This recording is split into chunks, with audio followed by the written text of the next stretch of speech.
This is ABC's World News Now. Hello to our fans online. I'm Rena Ninen. And I'm TJ Holmes with a look at some of the top stories on this Wednesday, the 1st of October. We begin with the first confirmed diagnosed case of Ebola here in the United States. The man who arrived from West Africa less than 2 weeks ago has now been put into strict isolation in a hospital in Dallas. He didn't start showing symptoms until 4 days after he got off the plane. He went to the doctor, but was sent home, then wasn't admitted to the hospital until 4 days after that. The man was visiting family. Doctors now keeping an eye on everyone he's been in contact with.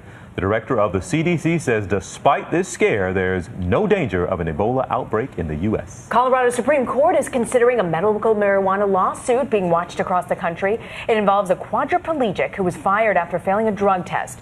Brandon Coates uses medical marijuana to treat muscle spasms.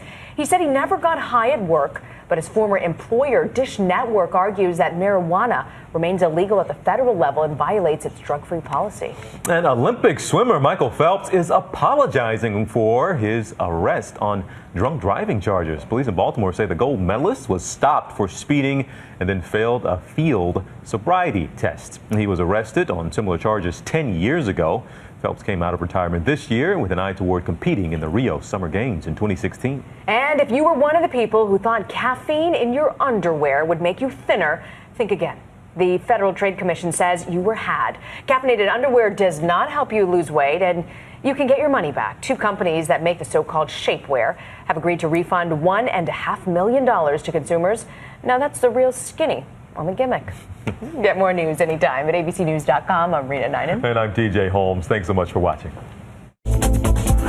This is ABC's World News Now, available anytime, anywhere you want it. More Americans choose ABC News to see the whole picture.